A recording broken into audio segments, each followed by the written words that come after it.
da crise, né? A gente já teve crise de óleo, do petróleo, do seguro, da bolha, de finanças, da moeda, e essa é uma crise do ser humano no centro da crise. Então, eu tenho certeza que se a gente tiver esse mesmo debate daqui a 2 anos, ele vai ter um formato ainda mais interativo. Eu acho que o mercado automobilístico no Brasil já está bastante consolidado. Eu acho que não vai ter isso, pelo menos não tão rapidamente. Eu acho que é muito cedo para dizer isso. De novo, é bola de cristal, mas eu acho que se a gente olhar os dados que a gente tinha, em que você tinha o preço do aluguel subindo em São Paulo. Da base da pirâmide, operacionais, assistentes, auxiliares. Poucos são as pessoas com deficiência que desenvolvem cargos mais estratégicos. Você fala, poxa, eu investi nisso, eu preciso agora usar, né? Eu acho que talvez possa ser estratégico você ter alguns itens, embora isso então, isso vale para qualquer pessoa. E com as pessoas com deficiência, isso não é diferente. Tem pessoas que se apoiam realmente na cota. Não existe controle de jornada e não existe, portanto, hora extra. As exceções... Em todos os níveis, independente desse tipo de inclusão, né? E a perda auditiva, segundo o último censo, agora de casa tanto tempo, todos ao mesmo tempo, a grande maioria não estava preparado para isso, né? At least one of these companies is having to do this, and this is because of the European supply. Busca um condicionamento físico ideal. Você imaginou que ia passar por isso ou não? É consequência? We take a strongly control and to eliminate the... Olá, Thiago, prazer enorme estar aqui. Muito bom. Pessoal, seguinte, antes da gente começar... Você tem que ter um ambiente, pelo menos minimamente preparado para você trabalhar durante algumas horas. Mas ele precisa encontrar a resposta das companhias. Então, tema de saúde, produtividade, carreira e tudo isso enlaçado. O LinkedIn, Thiago, para mim, acaba sendo também uma extensão da vida real. Não é uma dupla personalidade, até porque a gente está falando de uma... O mercado financeiro está caminhando um pouquinho. Pergunta fácil, hein, Thiago? Tem bola de cristal? Eu vou ali rapidinho no guarda-roupa pegar a bola de cristal para responder para você. Você não pode competir com um aplicativo. Você tem de mostrar para o teu cliente nichado do seu bairrozinho aqui pequeno a importância que você... Eu sou um cara que me interessa muito por início de histórias. E até para escrever a parte mais difícil. Às vezes, entrevistando as pessoas de manhã no teu programa lá na Jovem Pan, e depois à tarde você faz um post com ela aqui, e automaticamente essa pessoa vira uma conexão para você. Como é que é seu...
Entre o cafezal e o sonho, o garoto pinta uma estrela dourada na parede da capela, e nada mais resiste à mão pintora.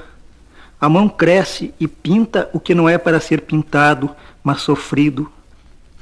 Entre o sonho e o cafezal, entre guerra e paz, entre mártires, ofendidos, músicos, jangadas, pandorgas, entre os roceiros mecanizados de Israel, a memória de Giotto e o aroma primeiro do Brasil, entre o amor e o ofício, eis que a mão decide. Todos os meninos, ainda os mais desgraçados, sejam vertiginosamente felizes. Agora, há uma verdade sem angústia, mesmo no estar angustiado. O que era dor é flor, conhecimento plástico do mundo, e por assim haver disposto o essencial, deixando o resto aos doutores de Bizâncio, bruscamente se cala e voa para nunca mais a mão infinita, a mão de olhos azuis de Cândido Portinari.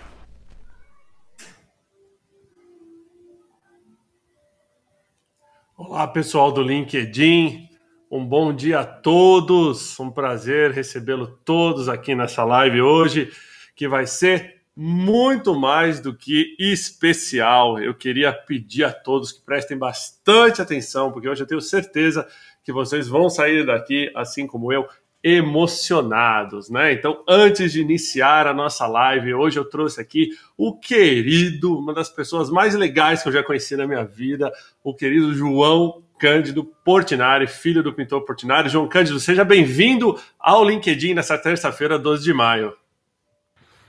Muitíssimo obrigado, Thiago. Eu retribuo a você a mesma coisa que você disse a meu respeito, eu penso de você também, viu? Desde que nós nos conhecemos.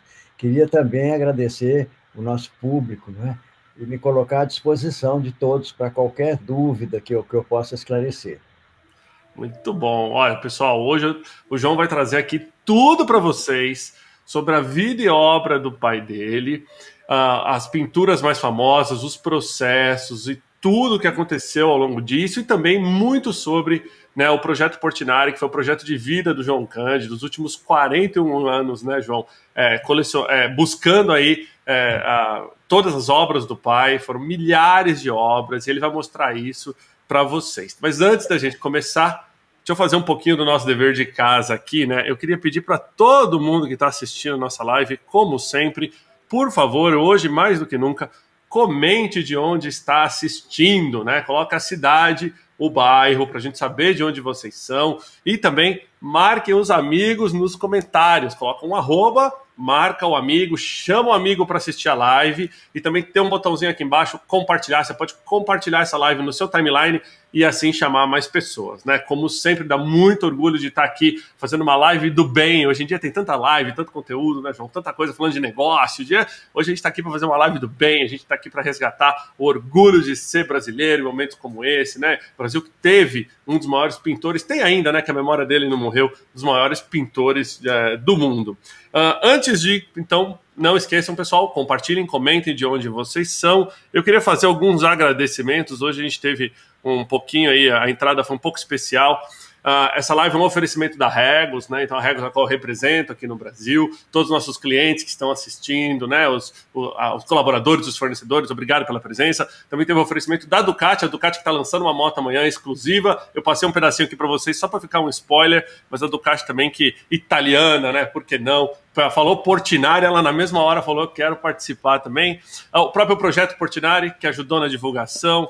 O pessoal da Forbes que está assistindo aí, ó, a Gisele, a Mafê, o Ale, o próprio Camarote. O pessoal do Procurement Club, abraço para a Marina. O pessoal da Level Group, abraço para o Fernando. O pessoal da Interclub, abração para o Rodrigo. Da Meetings, para a Camila. E o pessoal da Experience Club lá do Natália e do Bruno, que também divulgaram a nossa live. E antes de começar também, mandar um pequeno abraço aqui, hoje é aniversário do Rodrigo, Rodrigo Engels, parabéns Rodrigo, e a gente queria mandar um abraço para nossa amiga em comum que a gente descobriu ontem, a Luísa, eu chamo de Luísa, ele chama de Bel, né, mas a gente descobriu ontem que... Não, você tem razão, você está falando da Luísa Cotecchia, né? Isso! Não, eu estava pensando na nossa amiga atriz. Nossa não, a Bela, a Isabelle Drummond, a Bel, chama ela de Bel, a gente chama ela de Bela aqui. Tem uma surpresa para você depois, não vou falar aqui, deixa para o final que tem spoiler, né? Também. A Luísa é minha parente, né? A Luísa, a gente descobriu ontem no grupo de WhatsApp. Mas vamos lá, pessoal, o João vai trazer para vocês, então, eu vou pedir para ele começar contando um pouquinho sobre ele e também começar um pouco falando aí da questão do projeto. João, se você quiser compartilhar a sua tela aí, fica à vontade, pode compartilhar que eu já consigo colocar para o pessoal aqui. Deixa eu compartilhar aqui, então. Parece que não está permitindo compartilhar. Será que já está compartilhado? Ainda não. Aperta aí para compartilhar. E não está aparecendo não está aparecendo no compartilhar. O computadorzinho? Jura? Não está. Deixa eu posso jogar aqui aquela apresentação que você me deu. Será que na hora que você entrou, João, entrou como Entrou Por que normal? será que não está compartilhando aqui? Deixa eu ver. Eu estou clicando aqui no compartilhar tela e não isso acontece. aí, pessoal. Ao vivo é assim mesmo, entendeu? A gente sempre pode ter uma Será que pequena... eu saio e entro novamente para ver? Não. Quer entrar, João? Ó, gente, eu vou falar pro João entrar novamente. Pode entrar, João. Eu seguro aqui o pessoal, coisa de 1 segundo. A conexão do João tá super boa. Ele entra e sai. Enquanto isso, eu vou aproveitando aqui, pessoal, para lembrar vocês aí de fazer o compartilhamento, né, dessa live. Ó, o João já voltou. Deixa eu ver se eu consigo compartilhar agora, Thiago. Não está permitindo, não sei por que motivo. Deixa eu ver. Não se preocupa, João. Eu vou compartilhar aqui. Aconteceu alguma coisa, gente. A gente testou tudo, mas é normal. Fiquem tranquilos. Deixa eu baixar aqui, ó. E se eu sair do navegador e entrar novamente? Provavelmente é isso, João. Provavelmente seu navegador deu alguma travadinha aí. Quer tentar de novo? Eu acho melhor, porque... Então vai lá. Pode ir que eu seguro o pessoal aqui, não se preocupe. Nós queremos dar o melhor de nós para... lógico. Ó, o João é preciosismo aqui, total. Vai lá, João. Fecha então, abre de novo. Ó, pessoal, enquanto o João entra, coisa de 1 segundo, não saiam daí, que a conexão dele tá super boa. É só lá para ele poder compartilhar a tela, porque ele quer mostrar todos os vídeos, tudo que ele trouxe hoje aqui para vocês. Ele preparou um bate-papo muito legal. Para vocês que não perceberam, aqui no fundo, eu trouxe o chamado Carrossel de Portinari. É uma passagem de quase 9 horas com todas as obras do Portinari. Tenho certeza aí que vocês vão curtir bastante. Deixa eu aumentar aqui um pouquinho enquanto o João volta a conectar aqui com a gente, tá? Temos o João de volta. Agora vamos torcer aqui o dedo para ver se a gente consegue compartilhar. Lá vou eu, hein?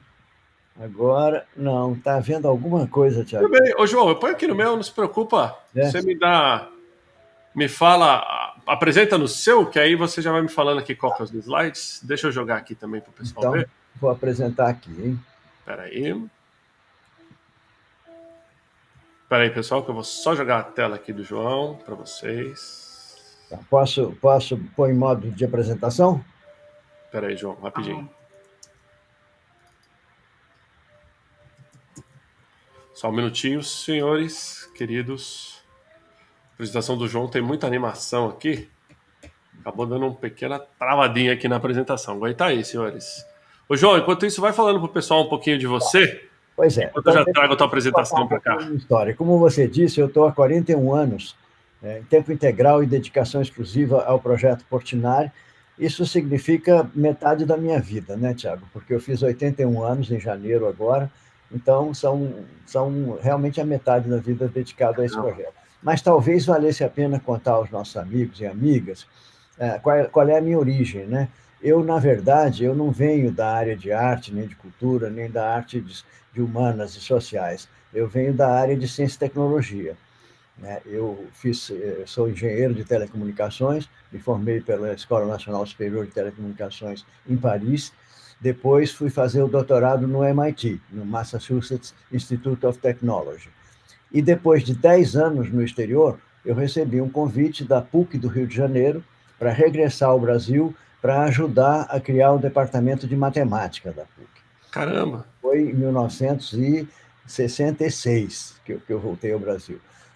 Eu fui um dos fundadores do departamento e fui um dos primeiros diretores também do departamento. E aí fiquei nesse departamento durante 13 anos, né, como professor tempo integral, dedicação exclusiva, numa época de muitas transformações. Foi a reforma universitária, nós criamos o mestrado, criamos o doutoramento, né? E ao cabo desses 13 anos, eu senti a necessidade de criar o projeto Portinari, que eu venho coordenando desde então. E aqui na apresentação, eu vou explicar por quê, né? Por que eu senti essa necessidade, quais foram os desafios iniciais, vou contar um pouquinho sobre o projeto. Legal, o pessoal já está vendo, eu consegui trazer aqui de volta, João, deixa eu jogar só ali para eles aqui, a sua apresentação aqui ao vivo é assim, sempre tem. Eu estou vendo aqui, também, está ótima, a imagem está ótima, viu, Thiago?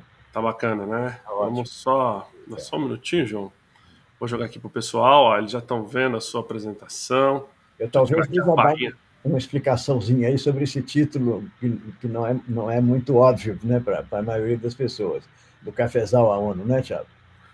Pode ir, João, estão te ouvindo. Eu vou explicar, quer dizer, na verdade, Essa história toda começa com a grande imigração italiana, né, que chegou no Brasil em fins do século XIX, e entraram mais de 1.300.000 italianos no Brasil, e a sua maioria vinha da região do norte da Itália, do Vêneto, né, onde eram originários meus avós, os pais do meu pai, e a maioria deles foi para as fazendas de café. Tanto que meu pai tem um poema, aliás, pouca gente sabe, né, Tiago, que ele foi poeta também. Nós lançamos recentemente, relançamos, aliás, o livro de poemas dele, Poemas de Portinari, com apoio da Funarte, ilustrado, né? E esse livro, inclusive, pode ser comprado lá na Funarte. E tem um poema dele em que ele diz assim: saí das águas do mar e nasci no cafezal da Terra Roxa, né? Ele faz essa referência, sair das águas do mar é a imigração, né? A chegada da Itália. Ele nasceu já no Brasil, né? Nasceu nesse povoadozinho, que era um povoado muito humilde, né? Praticamente uma parada para o trem pegar café. Eu me lembro quando eu era criança, Tiago, tinha 3 ruas só, era a rua de baixo, a rua do meio e a rua de cima. Caramba! Elas calçadas. E em volta era um oceano verde, né? Era o cafezal, a perder de vista, né? no horizonte, né? Então, essa história dele começa no cafezal e ele vai se universalizando à medida que ele vai progredindo, né? na carreira dele. Ele vai cumprindo aquilo que aquele escritor russo, Tolstói, disse certa vez, né? Se queres ser universal, começa por pintar a tua aldeia. Ele fez exatamente isso, né? E esse processo de universalização da arte dele vai atingir o seu ponto culminante, né, o máximo, né, quer dizer, a obra síntese de tudo que ele havia feito antes, com os painéis Guerra e Paz, que foi um presente do Brasil à ONU, a Organização das Nações Unidas. Eu vou contar isso aqui na apresentação também, como é que foi. Então, isso explica esse título, né, Cândido Portinari, do cafezal à ONU. Agora, João, eu adorei o título, Quarentena, 12 de maio de 2020. Pois é, eu não ia pôr quarentena, não, eu ia pôr LinkedIn. Aí, mas tá bom. Vamos lá, João, eles já estão vendo, posso passar aqui? Você vai me falando, passar, eu passo, tá, para você? Pode passar o próximo, né?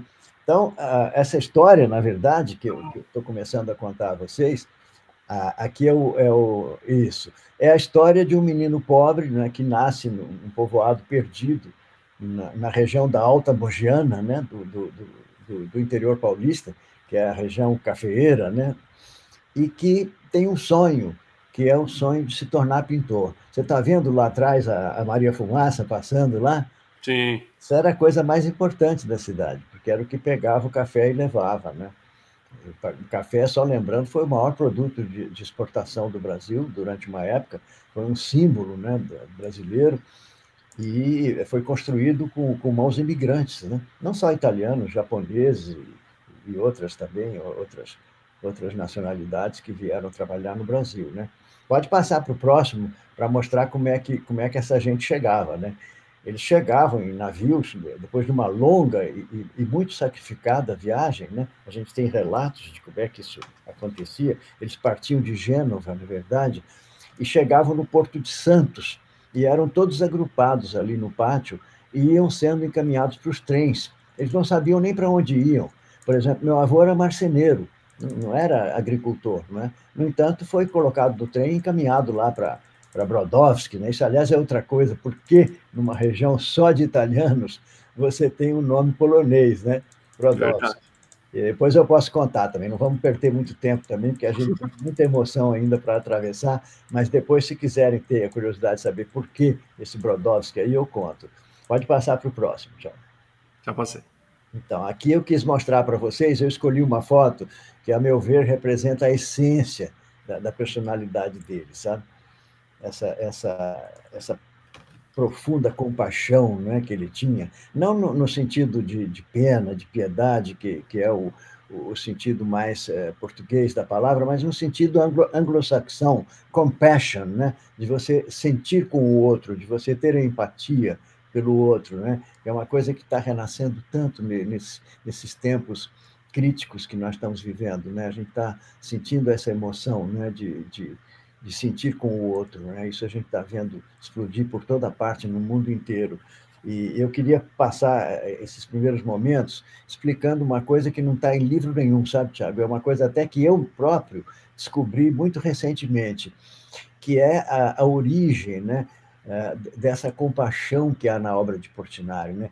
Esse profundo respeito que ele tem pelo seu semelhante, pelos animais, pelos idosos, pelas crianças, né? Isso se esparrama, essa ternura, né, se esparrama pela obra dele. A gente está acostumado a pensar que o Portinari é um pintor trágico, né, porque logo vem à mente a série Retirantes e aquelas cenas dramáticas, né, mas tem muita ternura também. E eu me perguntei de onde vinha isso, né?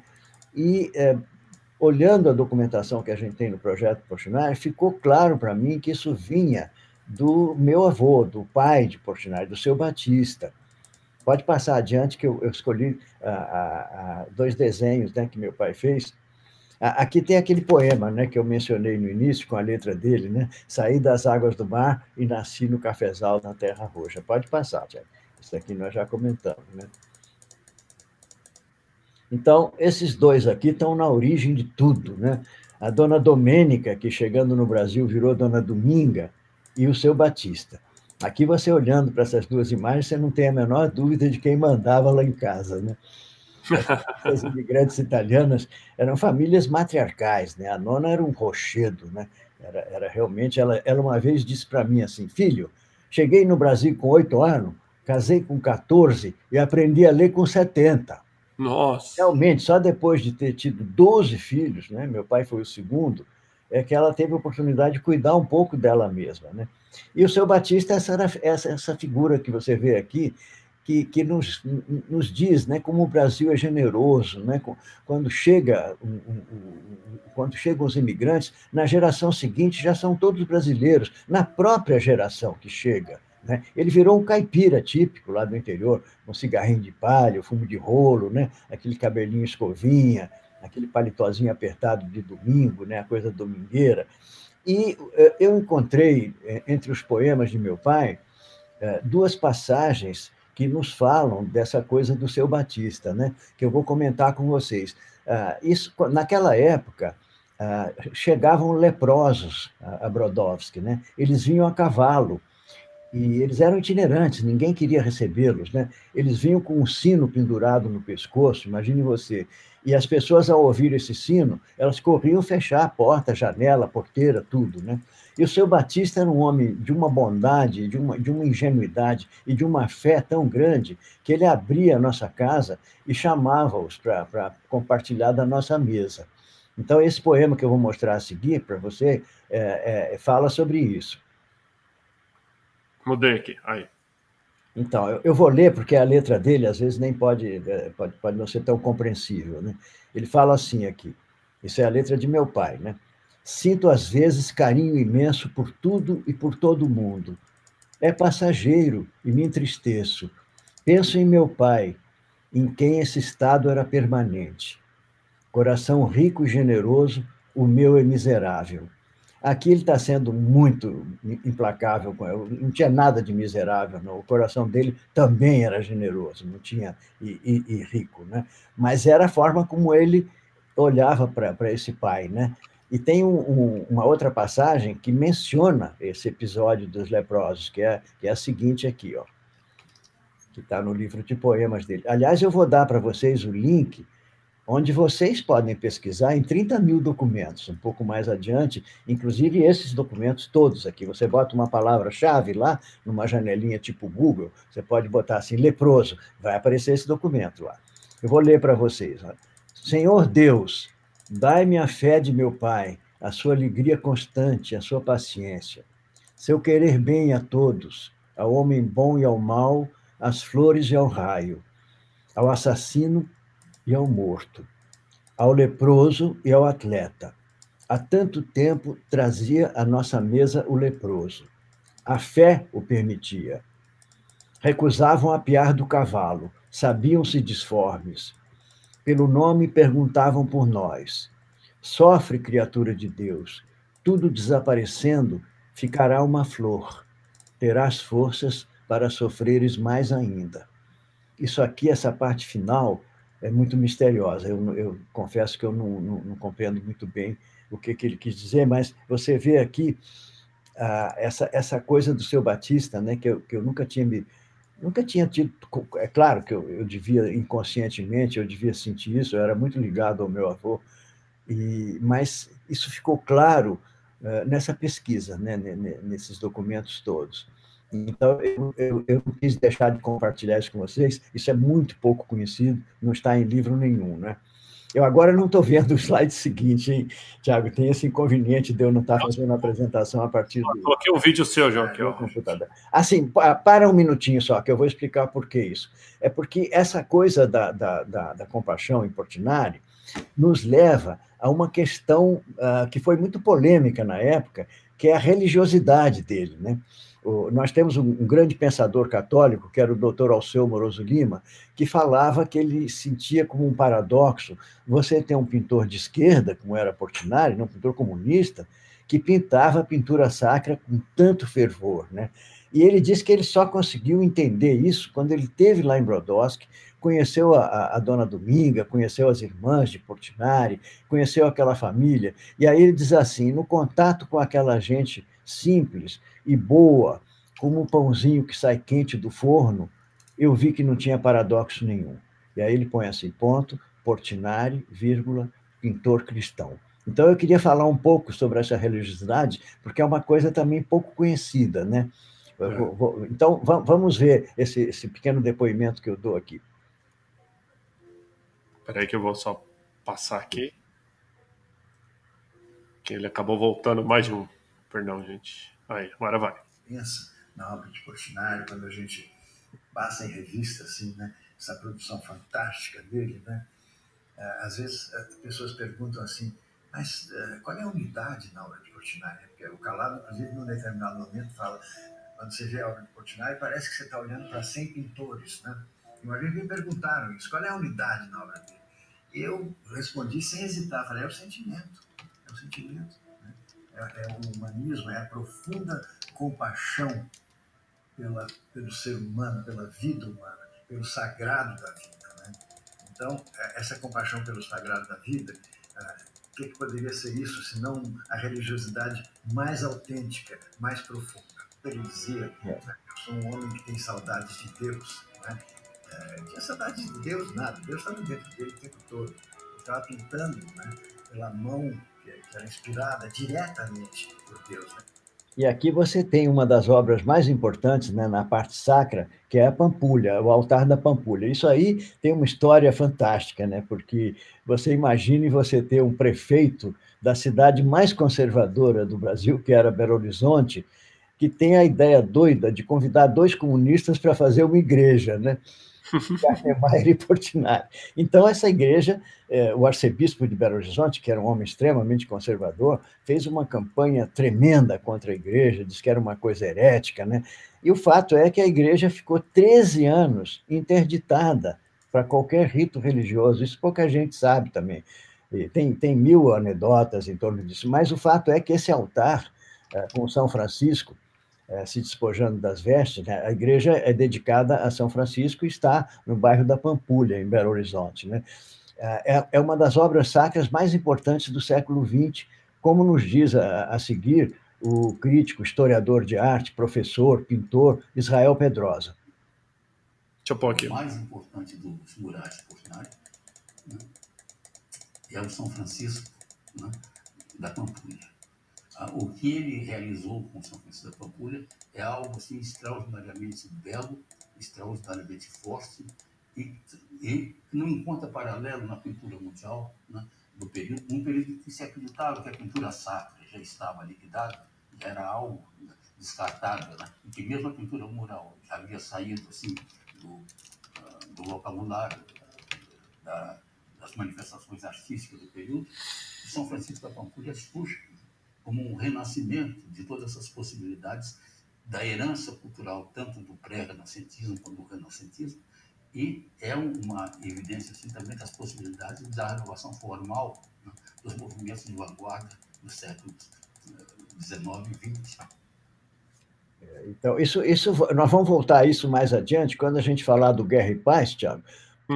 O Guerra e Paz também nos fala, né, da iconografia católica, da Pietà. Né? Você tem no painel da guerra, por exemplo, a mãe com o filho morto ao colo, é representada 8 vezes lá. Né? Então, mais adiante, nós vamos retomar isso. Agora, eu queria falar um pouco o porquê da importância de Portinari. Essa é uma pergunta que pode surgir. Então, tem na verdade, 2 vertentes para explicar isso. A primeira é o fato de Portinari ter pintado o Brasil da forma como ele pintou.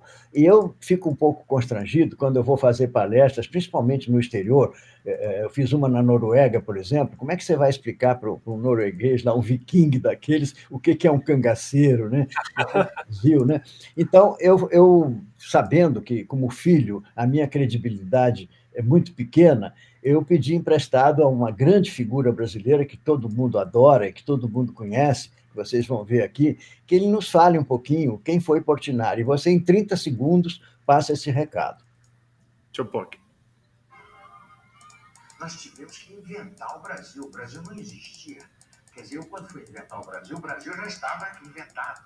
Mas outras pessoas antes de mim tiveram que inventar o Brasil. Vila Lobos teve que inventar o Brasil. Portinari.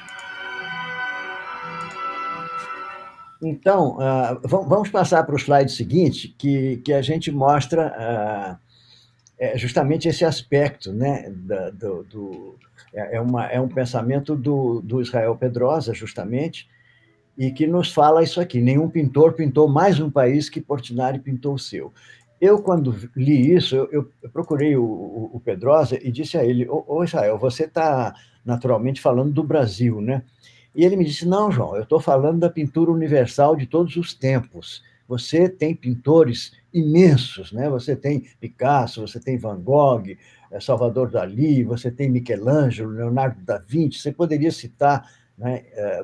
Mas me aponte um deles que tenha pintado mais o seu país do que Portinari pintou o dele.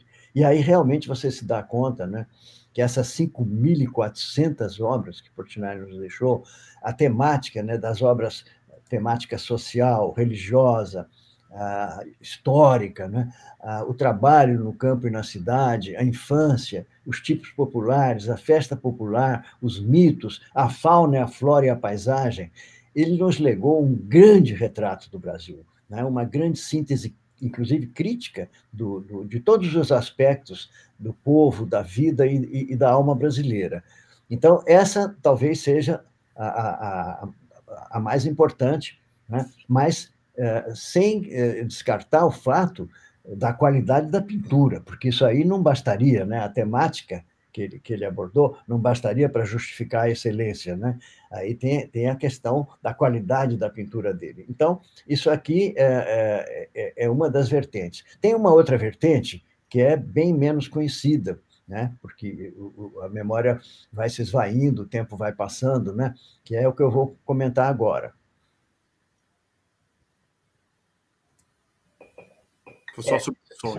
Isso aqui é uma foto de quando ele chega em Paris, ele ganha o prêmio de viagem. É claro que não dá tempo da gente fazer uma biografia do Portinari, né? Eu só vou dar umas pinceladas aqui. Mas quando ele segue a Escola Nacional de Belas Artes do Rio de Janeiro, e o principal prêmio que a escola concedia era o prêmio de viagem à Europa. Então, você tem ele aqui, recém-chegado na Europa, né? Ainda com um jeitinho assim bem tímido, bem caipira um pouco, né?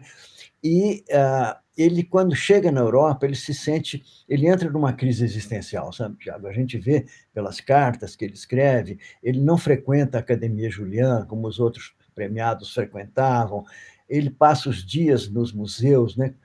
O biógrafo dele, Antônio Calado, diz que ele vira uma esponja, que ele fica dia e noite nos museus vendo os grandes mestres, né? E nessa crise em que ele entra, ele escreve uma carta para uma namorada que ele tinha deixado na Escola Nacional de Belas Artes, que era a Rosalita Mendes de Almeida. E nessa carta, ele começa a carta descrevendo um personagem popular lá de Brodowski, que tinha o apelido de Palaninho, que todo mundo brincava. Sabe aquelas figuras assim que tem em toda cidadezinha do interior, que as crianças amarram lata nas calças do sujeito, fazem troça, né? E Portinari descreve de uma forma plástica, inclusive, né, como é que ele era, com muita ternura. E, num determinado momento, ele escreve isso que eu vou mostrar aqui agora, que é, na verdade, vocês vão ver, né, ele de Paris escrevendo isso, né? Ele descreve o Palaninho e ele diz assim: daqui fiquei vendo melhor a minha terra, fiquei vendo Brodowski como ela é. Aqui não tenho vontade de fazer nada. Vou pintar o Palaninho, vou pintar aquela gente com aquela roupa e com aquela cor. E isso é uma profissão de fé que ele vai cumprir até o último suspiro, né? Essa coisa de pintar o país, né? Como o Pedrosa nos falou, já está prometido aqui nessa carta dos tempos praticamente de estudante dele, né? Então, vamos à outra vertente agora, que eu comentei, né? Que é o outro lado, né? Aqui é a carta do Palaninho, tá vendo? Perdão, não apertei no final. Aí. Não tem problema, porque tem alguns slides que tem vários estágios, assim, né? Então, aqui, o Clarivaldo Prado Valadares, que foi um grande historiador de arte baiano, né? Ele nos fala de como Portinari se tornou um polo de captação e de irradiação das principais preocupações da sua geração, das preocupações estéticas, artísticas, culturais, sociais e políticas daquela geração. E aqui, vamos fazer uma pausazinha e lembrar quem era essa geração, né, Tiago? Nós estamos falando de Mário de Andrade, de Manuel Bandeira, de Graciliano Ramos, de Jorge Amado, de Carlos Drummond de Andrade, de José Lins do Rego, de Oscar Niemeyer, de Lúcio Costa, de Villa-Lobos, né? Então, uma geração, a primeira geração que parou de ficar olhando para a Europa, para os Estados Unidos, e olhou para dentro do Brasil, né? A geração modernista, como se chamou. Então, aí você tem, então, as duas vertentes que fazem a importância de Portinari. Ele como pintor do Brasil, ele como homem de sua geração. Então, isso aqui vai nos conduzir ao porquê de ter começado o projeto Portinari. Vamos um pouquinho adiante.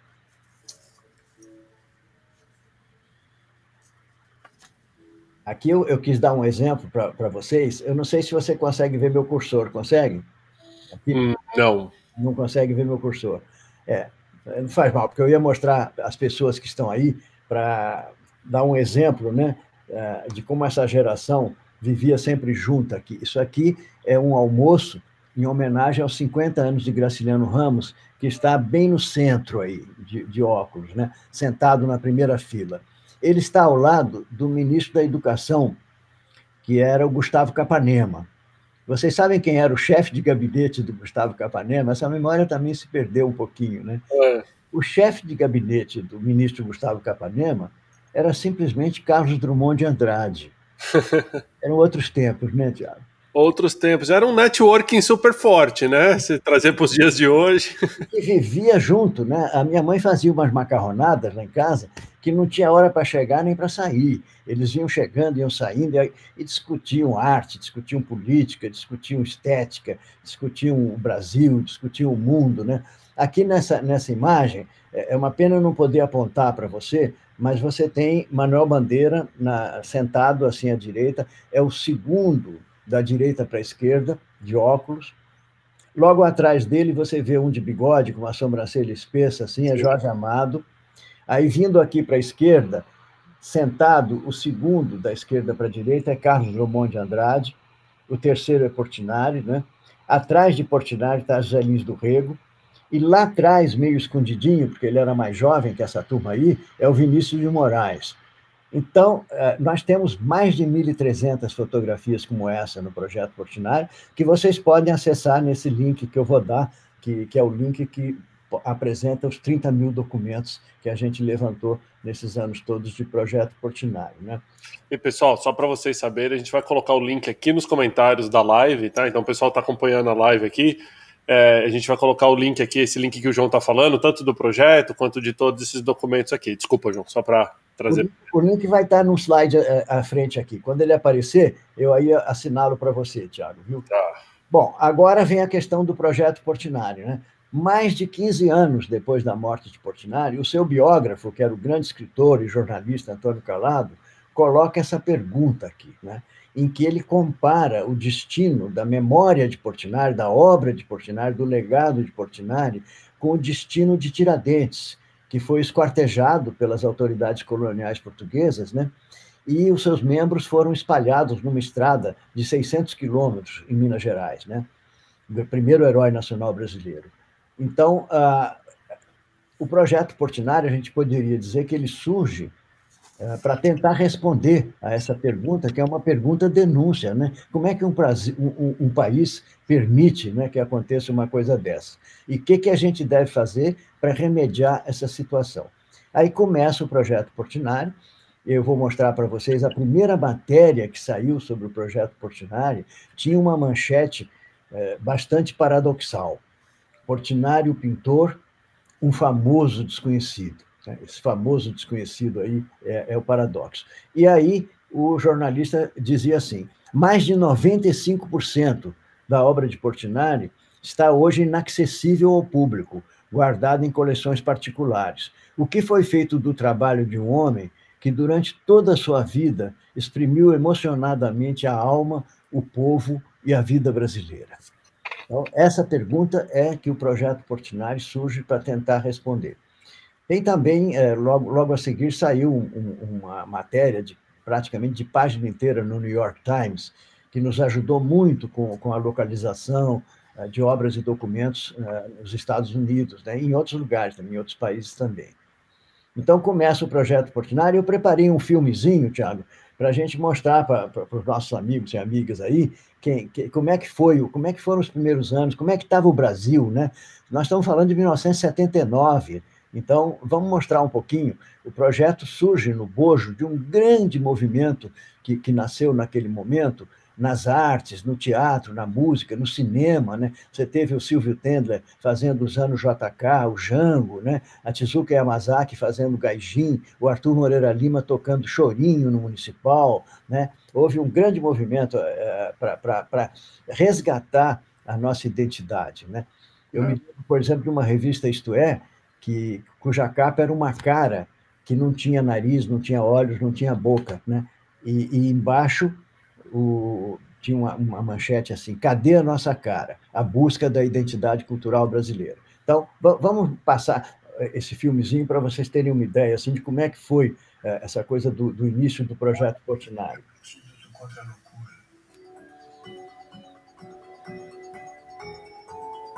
Acho que ele era o maior pintor do Brasil, acho que até hoje é o pintor mais importante que apareceu nesse país, mas ele também achava uma inutilidade por causa da pessoa querer pintar. Mas aqui eu não conheço mais ninguém assim, a altura dele, né? Nenhum artista que impressionasse tanto. Eu acho que era um fenômeno diferente lá no Brasil, uma coisa acima de comparação. E o Alonso de Portinari, Oscar Niemeyer, foram as três figuras que realmente tomaram conta do cenário cultural brasileiro. Eu tive uma grande paixão por ele, gostava muito dele mesmo. Era aquele homem que lixada na mão, isso era uma arte. E nenhuma pessoa pintou mais um país que Portinari pintou o seu. O Candinho, em relação à pintura dele, era um pintor alcoólatra. Era um viciado.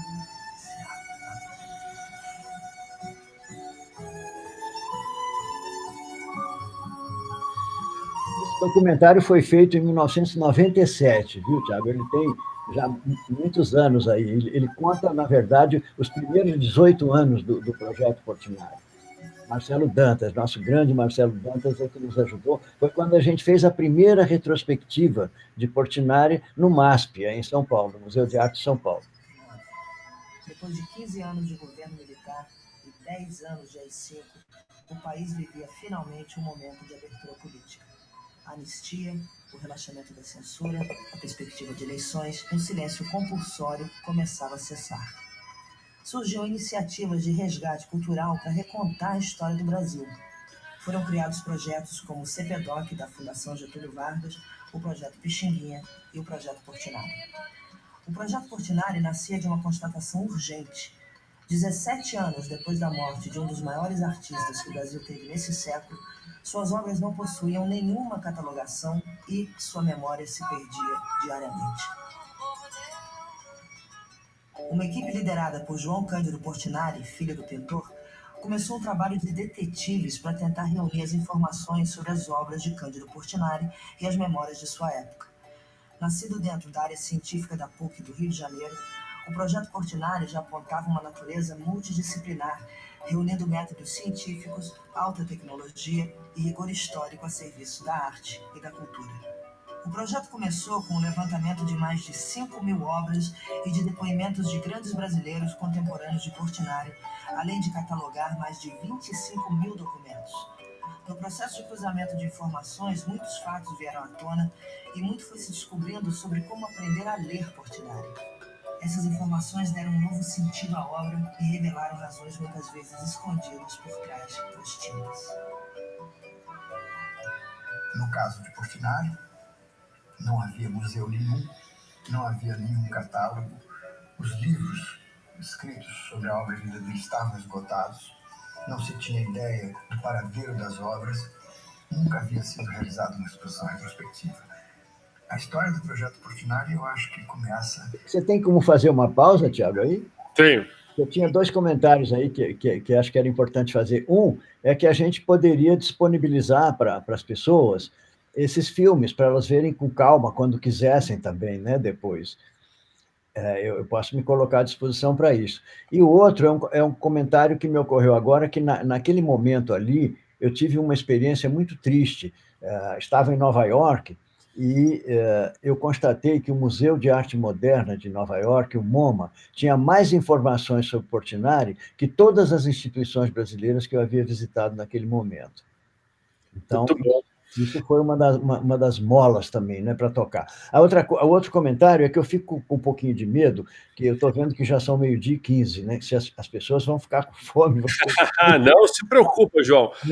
Live, quando é boa, o pessoal fica e segura. Eu queria até aproveitar, João, enquanto fazer essa pausa para você respirar aí, tomar uma água. Enquanto isso, pessoal, não esqueçam de colocar o seu comentário e a sua pergunta aqui. Eu estou acompanhando a live, estou pegando as perguntas ali, vou consolidar no final aquilo que o João não está respondendo, mas quero que vocês assistam, porque tem muito material, a gente não mostrou quase nada ainda, tem muita coisa que o João vai mostrar bacana aqui para vocês. E é importante aqui vocês interagirem, marquem os amigos. Eu estou vendo muita pergunta sobre, nossa, Thiago, eu não vi o começo, perdi, a live fica gravada. Não se preocupa, a live não será perdida, ela vai ficar aqui, você vai poder assistir depois, com calma, tá? Então vou trazer o João de volta aqui, João, nesse próximo slide aqui do catálogo Racioné aqui. Tá. Então, aquele filme, aí, ele contava os primeiros 18 anos do projeto Portinari, né? Mas ele não chegava a esse momento do catálogo Raisonné. O catálogo Raisonné levou 25 anos para ser feito. Eu vou falar um pouquinho por que uma publicação dessa natureza pode levar 30, 40, 50, 60 anos, né? Eu, inclusive, nunca imaginei que eu fosse ter a alegria de estar vivo para ver isso, né? Porque é muito comum nos catálogos regionais a equipe inteira morrer e depois vem uma outra equipe e recomeça o trabalho, né, para levá-lo até o final. E esse catálogo aí que vocês estão vendo aqui, pode dar uma clicadinha que vai aparecer um texto aí, tá vendo? São 5 volumes e você tem praticamente 5.000 obras, né? Quando ele foi publicado, em 2004, nós estávamos em 5.000 obras. Hoje, já estamos com 5.400, aparecendo 400 obras a mais desde então, né? Agora, uma coisa que nos deu uma imensa alegria foi a gente constatar naquele momento que foi o primeiro catálogo Raisonné em toda a América Latina. Nem os mexicanos, né? E a gente sabe a paixão que o México tem pelos seus pintores, nem os mexicanos tem um catálogo Raisonné de obra completa de um seu artista, né? Nem Orozco, nem Siqueiros, nem Rivera, nem Tamayo, nem Frida Kahlo tem catálogos Raisonné de obra completa. Então, isso para nós foi uma grande alegria. No ano anterior, a gente publicou a cronobiografia ilustrada de Portinari, que resultou de uma pesquisa nesses 30.000 documentos. Foram 25 anos também, né? Então, são as 2 grandes primeiras realizações do projeto Portinari, é o catálogo Raisonné da obra completa e a cronobiografia ilustrada, e a primeira retrospectiva também, que eu comentei no MASP, né, em São Paulo, em que a gente apresentou obras que tinham sido dadas como perdidas há muito tempo e que nós encontramos pelo Brasil todo, né? Aqui depois você poderia me perguntar, alguém poderia perguntar o seguinte: como é que vocês fizeram para localizar essas 5.400 obras e esses 30 mil documentos espalhados por todo o território brasileiro e mais de 20 países, né, das 3 Américas, da Europa, do Oriente Próximo, né? Por exemplo, como é que você vai fazer para chegar ao conhecimento de alguém que mora numa cidadezinha lá no interior de Goiás, de que tem uma equipe numa universidade brasileira interessada em levantar isso? Aquela pessoa que está lá, ela tem um desenho, tem uma obra de Portinari, tem uma carta, tem um recorte de periódico, tem uma fotografia de época. Então, aí houve uma solidariedade tremenda da sociedade brasileira como um todo, né? Eu poderia dar 3 exemplos rapidamente para vocês verem se em algum país do mundo, inclusive considerando o mundo mais desenvolvido, se mobilizaria tantos esforços para o resgate do legado de um artista, né? O primeiro exemplo é a Fundação Roberto Marinho, a Rede Globo, que lançaram campanhas em rede nacional, inclusive em horário nobre, né, de chamadas, né, e também chamadas regionais em cada estado, pedindo a colaboração do público com o projeto Portinari. Vamos passar esse vídeo, João, para eles verem? Eu acho que era legal, né, a gente passar. Vamos. Você tem ele aqui? Tem aí, acho que está a seguir aí. Eu estou sem saber qual é o slide seguinte, esse é o problema agora. Ó, tá aí, pessoal. Aqui é o catálogo Raisonné, aqui é o catálogo. Como é que então, passar para o vídeo próximo. Aqui é folheando o catálogo Raisonné. Aqui você pode ter uma ideia da dificuldade de fazer um catálogo Raisonné. Eu vou fazer um comentário. Vocês estão vendo que ao lado de cada obra reproduzida tem um verbete, né? Uhum. Esse verbete aí, ele dá conta do cruzamento desta obra que está reproduzida com os 30 mil documentos. Então, você tem que pegar essa obra, se ela for citada numa carta, a carta tem que estar registrada aí, né? É isso que leva um tempo muito grande. Todas as obras estão reproduzidas por ordem cronológica. Só para citar um exemplo aqui, Portinari deixou de datar metade da produção dele, então, para cada uma de 2.500 obras, a gente teve que cruzá-la com os 30 mil documentos para encontrar a data em que ela foi feita, né? Então, o catálogo está todo por ordem cronológica. Tem a questão das obras falsas, que eu vou voltar a isso depois, falando da importância da tecnologia, da ciência e da tecnologia para o projeto Portinari, porque você imagine se você colocar uma obra falsa no catálogo, ele perde totalmente a credibilidade, né? Então, a responsabilidade é enorme de você não colocar uma obra falsa e não deixar de colocar uma verdadeira, né? Eu vou voltar a esse assunto das obras falsas, se der tempo para nós, eu volto. Deixa eu ver, deixa eu só pôr o vídeo, acho que o vídeo da Globo, eu tenho ele separado aqui. Aqui nós já paramos, aqui já fomos para o portal. Espera aí. Pessoal. Eu baixei aqui os vídeos, já prevendo que a gente poderia, que ao vivo é assim, né? Deixa eu jogar aqui o pessoal de volta. Quando eu acho esse vídeo da Globo, é bacana aqui, ó. O pessoal tá voltando a me ver.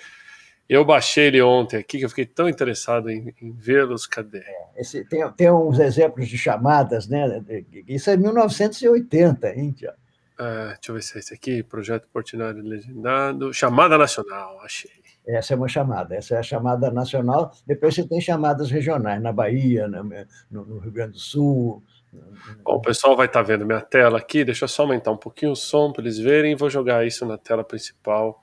Só um minutinho. As chamadas atingiram o Brasil todo, inclusive em horário de novela, né? Você recebia essa. A gente recebeu mais de 3.000 cartas do Brasil inteiro em função dessas chamadas.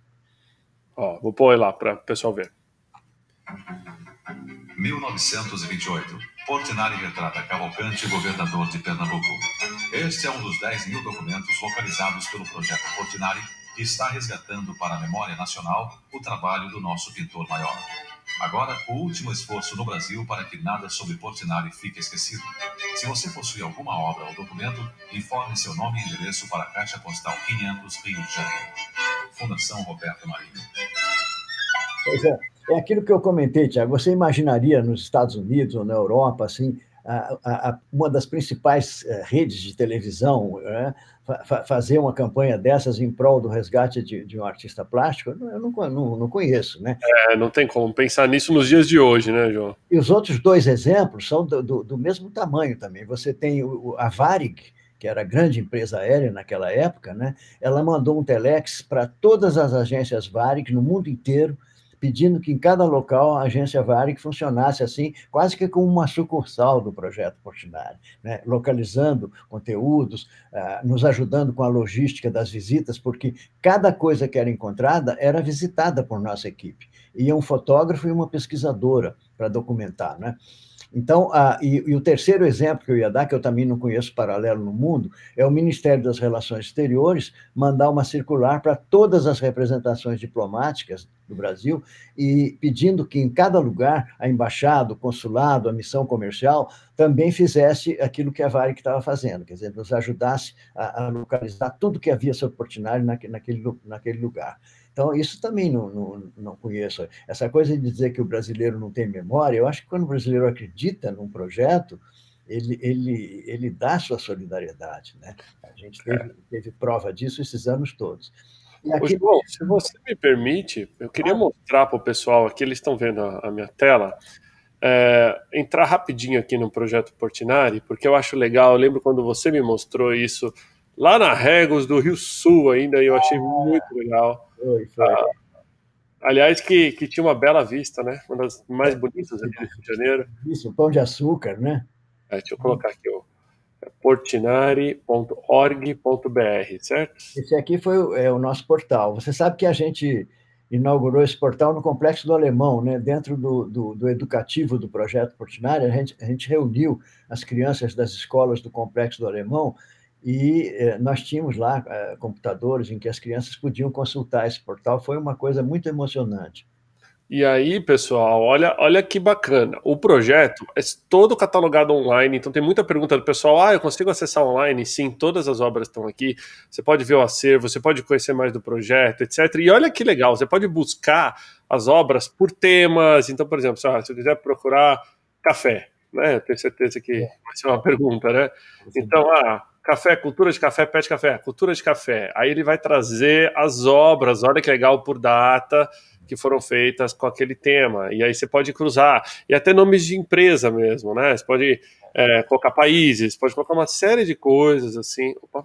Eu posso depois contar qual é o segredo disso, viu, Tiago? Aproveita aí, enquanto eu simulo aqui, o pessoal pode contar. O que o software faz? É que nós, quando a gente começou a fazer o catálogo Raisonné, a levantar as obras, a gente tinha um modelo, que era o catálogo Raisonné do pintor americano Jackson Pollock, que tinha acabado de ser publicado em 4 volumes pela Universidade de Yale, nos Estados Unidos, né?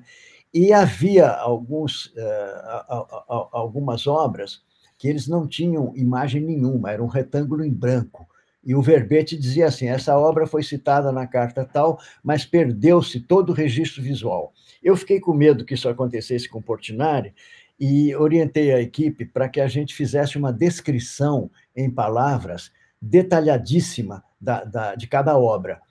Não era uma descrição de um crítico de arte, não era subjetiva. Era como você contar para uma pessoa cega aquilo que você estava vendo ali naquela obra, né? Então, tem descrições que têm 10 páginas, quando a obra é muito complexa. Só que naquela época, não havia, a informática estava começando, eu estou falando do começo dos anos 80, né?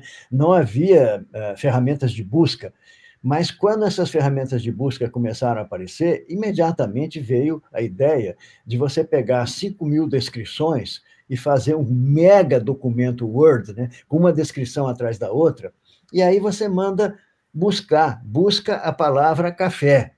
E o documento Word ia sendo percorrido, e cada vez que encontrava a palavra café numa descrição, você separava aquela obra. Só que isso tudo é instantâneo, né, na informática. Então, você, quando colocou ali a sua palavrinha, né, que você colocou aqui, por exemplo, cavalo, a galeria é formada instantaneamente, você vê todas as obras em cuja descrição aparece a palavra cavalo. É muito mais poderoso do que termos descritores, é palavra mesmo, né? Palavra por palavra. Então, você pode até botar assim, azuis, por exemplo. Se você quer ver todas as obras que têm tonalidades azuis, você bota azuis naquela caixinha ali e ele te apresenta as obras todas que têm tonalidades azuis, ou amarelas, ou rosa. Olha, que legal. Então, para quem é fã, não só de arte, mas para quem estuda arquitetura, eu tenho certeza que o pessoal na arquitetura estuda o projeto Portinari. Mas olha que bacana, pessoal. Então você poder acessar milhares de obras na palma da sua mão, catalogada dessa forma, vai muito além só, né, do catálogo Raisonné, vai muito além do que o João estava falando. Hoje está tá no mundo digital, né? A gente consegue fazer com que crianças, com que adolescentes possam conhecer a obra de Portinari da forma que eles gostam de interagir hoje, né, João? Que é no tablet, que é no computador. Isso aí você falou agora, Thiago, o grande cliente, né? O cliente paixão desse portal aí são as escolas, são as crianças e as professoras do ensino básico, né? Porque eles fazem trabalhos escolares, e isso aqui é uma ferramenta fantástica para esses trabalhos escolares. As crianças têm paixão. Você pode, inclusive, você pode ampliar uma imagem de uma obra e imprimir na sua casa. Você não tem que pedir autorização nenhuma. Jura? Aqui não tem, porque é claro que se você fosse fazer um uso comercial e quisesse uma imagem altíssima resolução, aí você tem que entrar em contato com o projeto Portinari. Mas para você fazer um trabalho escolar, pega essa obra aí, clica nela para você ver o tamanho que ela fica. Fica uma resolução bem razoável, né, para você imprimir em casa, imprimir na escola, né, fazer trabalhos escolares, né, e também publicações de pesquisa também. Agora, a grande notícia é que no ano passado a gente fez uma parceria espetacular com o Google, né? Não sei se eu cheguei a te contar isso. O Google tem um programa chamado Google Arts and Culture. Eu acho que eu tenho até aqui na sua apresentação. Deixa eu voltar para lá. Sim, aí tem inclusive o link. Aqui, né? Deixa eu voltar na sua apresentação. É logo após esse slide aí, se eu me lembro bem. Google Arts and Culture, isso aí. Então, você tem tanto o site em português quanto o site em inglês, e ali você tem até muito mais do que a gente tem no nosso portal, porque o Google nos pediu que fizéssemos narrativas, visitas guiadas, então enriqueceu tremendamente e, naturalmente, ampliou muito o alcance, porque o Google tem o poder, né, da ubiquidade, e eles têm ferramentas poderosas também, como Gigapixel. Tem um Street View do Guerra e Paz, que você vai ver logo no slide seguinte aí, porque as pessoas hoje não podem mais visitar a Guerra e Paz na ONU, né? Peraí, eu acho que eu tenho ele aberto aqui. Deve ter esse Street View aí, que a gente fez em parceria com o Google. Muitos brasileiros vão a Nova York e depois escrevem para nós se queixando que não permitiram que eles visitassem Guerra e Paz. Com esse Street View, você tem uma visita perfeita, porque como os painéis têm 14 metros de altura, se você fizer uma visita física lá, você não vai ver muito bem o que está a 14 metros acima da sua cabeça. Mas no Street View, você pode se colocar lá em cima e fazer um zoom, inclusive, né? Aonde eu mostro aqui o Street View, João? É o slide depois desse, eu acho. Já está na apresentação. Está muito mais tech que eu aqui. Eu coloquei na apresentação ali. Porque aí as pessoas podem, se quiserem anotar... Deixa eu abrir para o pessoal ver, João. Eles estão vendo a nossa tela aqui, porque eu quero mostrar o quão legal é vocês poderem utilizar a tecnologia para conhecer as obras do pai do João, porque, assim, cada vez mais, e eu vou voltar aqui, peraí que eu vou só pôr de novo, de vez em quando, gente, ao vivo é um pouco mais demoradinho aqui. Aí foi. Trouxe de volta o João com a obra. Olha que legal. Esse é o Street View dentro da sede da ONU, em Nova York. Você consegue ver as duas obras de Portinari. Você pode andar nela aqui, então, por exemplo, eu quero ir ali para baixo. Você pode passear, você pode ir lá para cima, pode ver essa escada aqui. Virar de costas para ver o painel da paz. Exatamente, ninguém mais pode visitar, né, por questão de segurança, mas olha que bacana, pessoal. Eu posso chegar perto da obra, e se você tiver um óculos e estiver assistindo pelo celular, você pode colocar, inclusive, isso no óculos e ver a obra como se você estivesse lá. Então, isso mesmo. É muito bacana, né? Olha que legal que a tecnologia proporciona nos dias de hoje. Vamos para o outro painel ali, pessoal. Eita, o Google Street View deu uma caída. Aí, portou. Pronto, tá lá o painel da paz, tá vendo? Lindo, né, pessoal? Falei para vocês que vocês iam se emocionar. O pessoal tava assim, mais ou menos, falando assim: nossa, Thiago, essa live vai ser... Vou trazer um lenço. Eu falei: traz mais de lenço, mais de um. Traz uma caixa de lenço que vocês vão precisar aqui, que vocês vão se emocionar bastante. Dá para a gente voltar para o slide anterior, para o pessoal poder anotar o link do Google Arts and Culture? Aqui, deixa eu pôr de volta na apresentação para o pessoal ver. Eu acho que é o anterior. Vou jogar a apresentação ali de volta para eles. Listo. Já estão vendo. Então, pessoal, esse é o link, artsandculture.google.com/project/Portinari. Bom, a gente vai copiar e colar o link aqui na live também, então você não se preocupe em anotar. porque o pessoal vai ver nos comentários aqui. Então, aqui depois desse aqui, tem também o site onde estão os documentos, que isso é uma coisa que pode interessar muita gente aí, pesquisar em 30 mil documentos, você tem ali 6 mil cartas que o Portinari trocou com aqueles contemporâneos, e você pode pesquisar nessas cartas palavra por palavra. Você pode botar Graciliano, por exemplo, e você vai recuperar todos os documentos em que citam Graciliano, muitos serão Graciliano Ramos, é claro, né? Terá outros Gracilianos, talvez. E ali você tem também 1.200 fotografias de época, tem 12 mil recortes de periódicos, tem 130 horas gravadas de história oral com esses contemporâneos de Portinari que a gente entrevistou. É uma riqueza de documentação que está praticamente virgem lá na PUC, né, no projeto Portinari, e que certamente vai gerar monografias, teses, artigos, né, pesquisas, né? E a gente está disponibilizando isso tudo gratuitamente. Isso aqui é parte da missão do projeto Portinari, né? Como eu disse, entregar. É como se Portinari tivesse escrito uma grande carta ao povo brasileiro e essa carta não tivesse chegado ao seu destino, né? A gente poderia resumir dizendo que a missão do projeto Portinari é entregar essa carta a cada brasileiro onde quer que ele esteja, né? E aí entra a importância da tecnologia, né, Tiago? E eu queria até compartilhar com vocês, eu ia pedir para o João contar um pouquinho da história, acho que pouca gente sabe, mas para pintar esse quadro da ONU que está aqui, né, João? Eu sei que você vai falar um pouquinho mais para frente, só que para pintar esse quadro da ONU, o seu pai, ele estava sendo envenenado pelas tintas, né? Conta um pouquinho dessa história para todo mundo. Foi um grande drama humano, né? Porque ele, quando estava no processo ainda... Ô, João, só faz um favor. Diga, Tiago. Acho que congelou a imagem.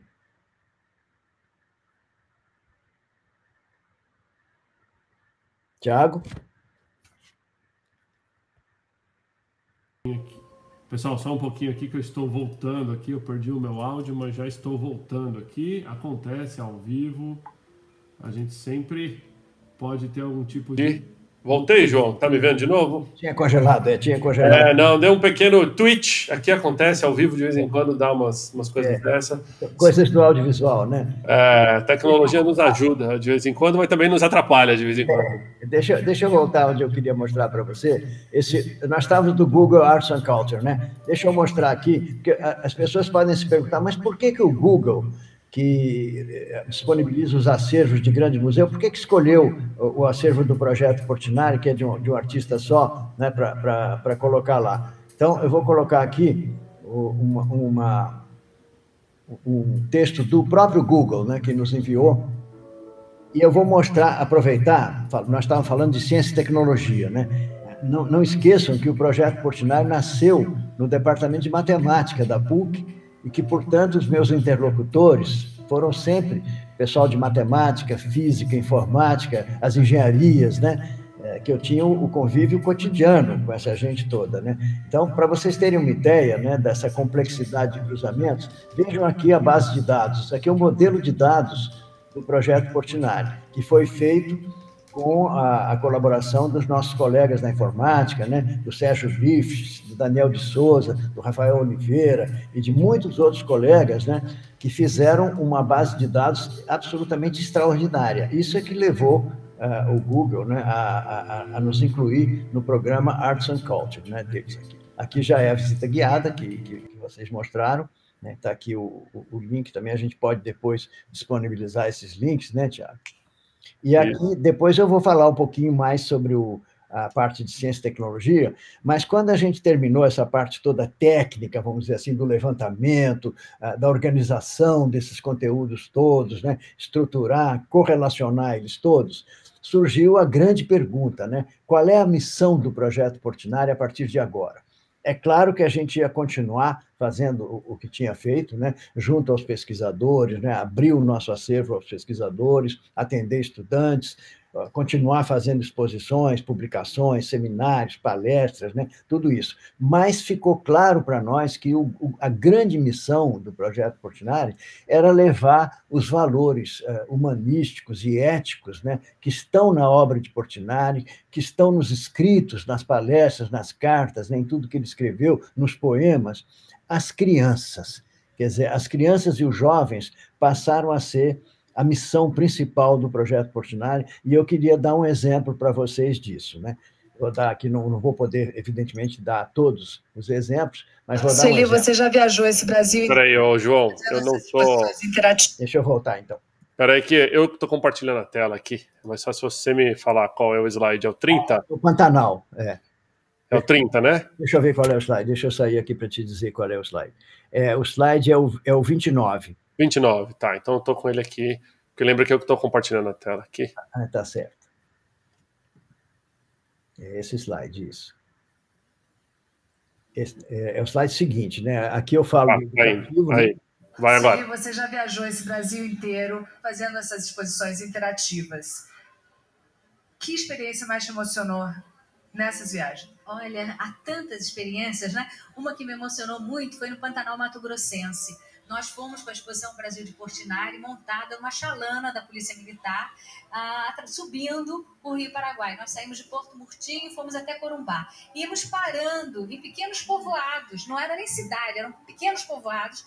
E eu sentia, quando entravam aquelas crianças no barco para ver a exposição, eu sentia assim, uma emoção grande, porque era assim, a primeira vez que eles estavam vendo, e talvez a última, né? Então a gente tinha que dar tudo possível ali, né, para aquelas crianças. E como eles se identificavam, e nós chegamos a um povoado dos índios paraguaios, chamados índios chamacoco, porque a gente tanto visitava os brasileiros como a imagem paraguaia também. E o índiozinho entrou e foi direto para o índio, uma cabeça de índio do Portinari. E ele olhava para nós e olhava para a cabeça de índio, eu acho que ele estava pensando, ué, alguém já tinha me visto antes e me pintou assim? Passa para o slide seguinte, Tiago, para a gente ver esse menino aí, esse índiozinho aí. Você vai ver que coisa espantosa. Isso aconteceu muitas vezes, né, das pessoas se reconhecerem na obra do Portinari. A outra coisa que vale a pena comentar aqui, novamente, no sentido da importância da tecnologia, é que vocês, evidentemente, vocês sabem que essas obras que foram expostas aí não são obras originais, é claro, a gente não teria a menor condição de levar obras originais assim numa viagem a um lugar tão remoto assim quanto o Rio Paraguai, e como nós fomos também para o Amazonas, no Rio Purus, né, e outros lugares assim bem remotos. Então, aqui a tecnologia é a tecnologia das réplicas digitais, chamadas giclês, né? Você também não quer levar uma reprodução que não tem a emoção da obra original. Tem que ser uma coisa de alta qualidade, mas barata, não corra risco nenhum, que seja fácil de embalar e de transportar. E a resposta veio, né, no final dos anos 90, com essas giclês que surgiram nos Estados Unidos e que hoje são utilizadas até por artistas mesmo, né, para fazer suas obras, né? Então, a gente, essa coisa da ciência e da tecnologia estiveram sempre presentes no projeto. Eu vou falar um pouquinho mais adiante sobre isso. Então, vamos em frente, que eu acho que eu peguei um outro exemplo também, num presídio, numa penitenciária, na penitenciária Lemos de Brito. Na penitenciária Lemos de Brito guardam 582 presos que cumprem pena em regime fechado.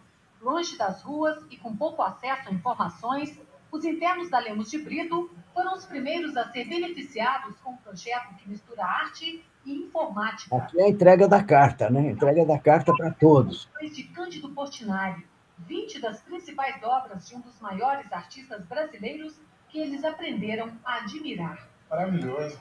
É um talento, né? Existem alguns pintores aqui dentro, eu inclusive pinto alguma coisa. Isso me incentivou um pouco mais a pintar e continuar lutando pelo objetivo que todos nós necessitamos. Pouco estudo, vida simples. Acho que a gente pode passar adiante, né, Tiago? Eu estou com medo do nosso tempo aqui.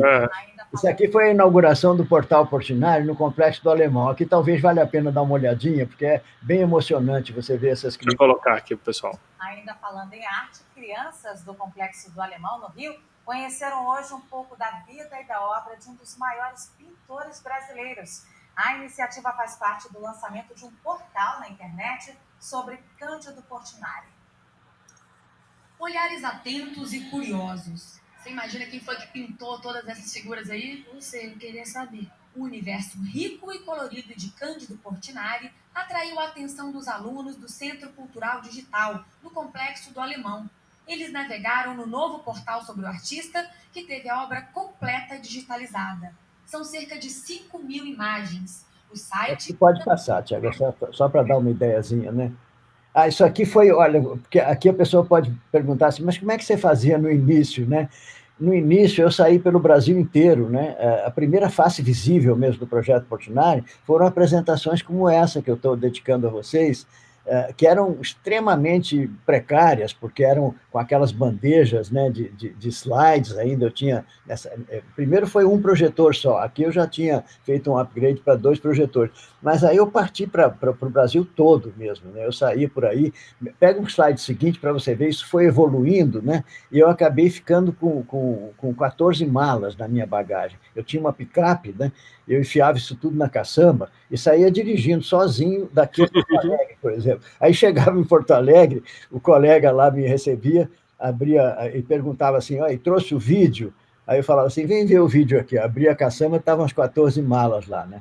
Então, isso foi um processo, né? Eu não tinha quase nada, porque o levantamento ainda não tinha progredido muito, eu tinha algumas obras para mostrar e contar um pouquinho da nossa coisa, mas isso foi se estendendo a outros países também. Eu visitei esses países todos aí, e teve um momento que a gente tem muito orgulho, em que a Universidade da Califórnia, em Berkeley, tinha criado um centro de pesquisas em multimídia, e nós fomos convidados para fazer a inauguração do centro, né?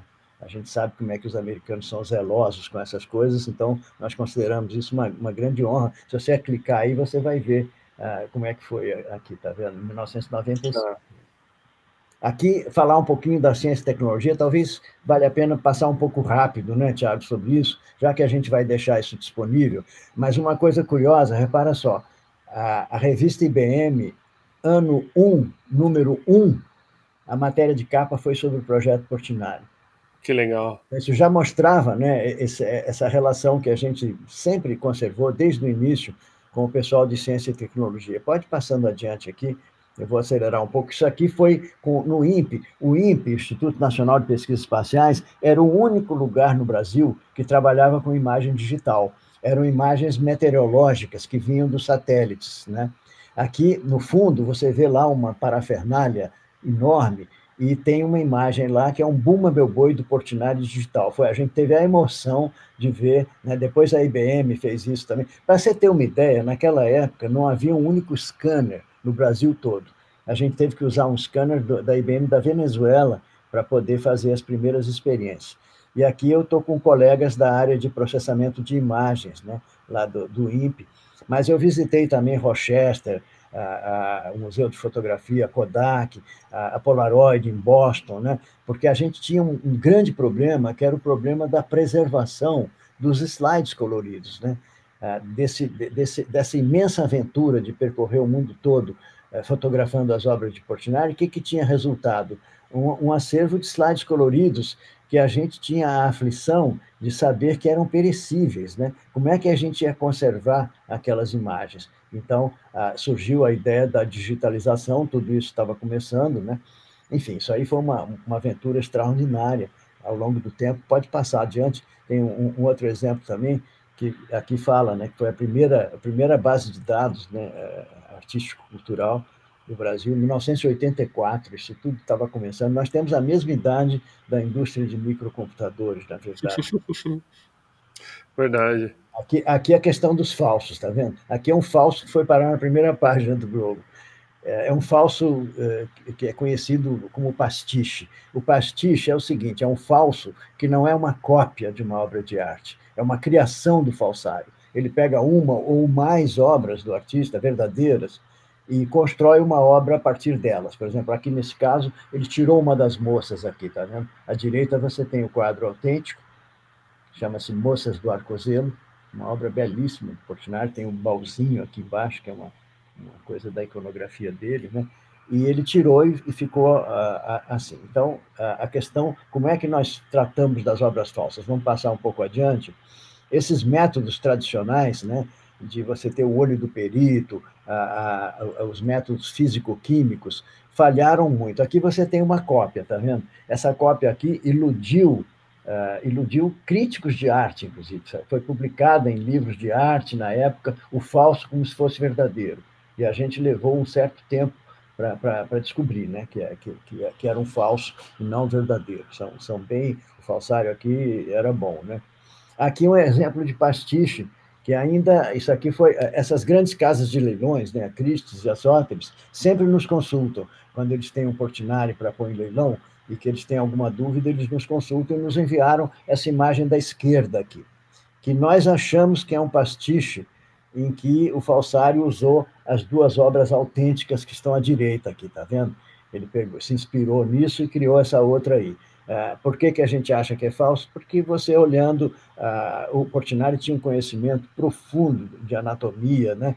E aqui você vê que tem a representação desse pé que está para trás, enfim, aqui são coisas técnicas, né? Só para ilustrar um pouquinho essa questão, que é uma questão crucial, né? Num trabalho como esse do Projeto Portinari. Aqui nós propusemos um caminho que não é nem o olho do perito e nem processos físico-químicos. É você olhar para a morfologia da pincelada. Vocês estão vendo aqui o nariz do cangaceiro? Amplia isso, Tiago, você vai ver como é complexa essa pincelada na ponta do nariz dele. Está vendo aqui? Então, nós pensamos que essa pincelada, o estudo, né, de pinceladas autênticas, que a gente sabe que são autênticas, poderia revelar uma espécie de impressão digital do artista, né? E nós chegamos a fazer uma parceria com a NASA, na Califórnia. Eles lançaram um programa de inteligência artificial chamado AutoClass e permitiram que a gente usasse na obra de Portinari. E nós temos até uma coisa bem recente, agora mesmo, desse mês, de uma cooperação com a Universidade Federal de Minas Gerais, com o professor Nívio Ziviani, que é um grande especialista em machine learning, né, e redes neurais. Ele está treinando uma rede neural. A gente mandou as 5.400 obras em altíssima resolução e ele está treinando uma rede neural para reconhecer obras falsas. Eu acho até que eu coloquei aqui um paper, um abstract de um paper aqui em algum canto. Isso aqui ainda a gente chamou de projeto pincelada, tá vendo? Aqui é um pequeno depoimento de um colega da PUC, projeto pincelada. Talvez valha a pena mostrar o iniciozinho. Vou colocar. Agora, de onde é que nasceu a ideia de fazer essa identificação pela pincelada, quer dizer, o projeto pincelado? Na verdade, isso tem mais do que 15 anos. Nasceu com a ideia do João Cândido Portinari, que é o coordenador do projeto Portinari, e do professor Jorge Westlichner, do Departamento de Matemática aqui da PUC, que começaram a se questionar sobre os problemas de autenticação que o projeto Portinari muitas vezes era submetido. Tinham que autenticar um quadro. Isso criava, como eu já comentei antes, problemas complicados. E eles começaram a buscar, naturalmente, estando dentro de uma universidade que faz pesquisa na área de ciências tecnológicas, ciências exatas, uma maneira mais objetiva. Então surgiu a ideia de que, provavelmente, nessa mistura de cores, nessa maneira do pintor agir, nessa coisa essencialmente neuromuscular do pintor, nessa maneira dele tratar o contato do pincel com a tinta e do pincel com o quadro, deveria haver alguma coisa que fosse identificadora daquela pessoa, daquele artista. Então, nasceu a ideia do projeto pincelado. Pode tocar mais à frente, Tiago.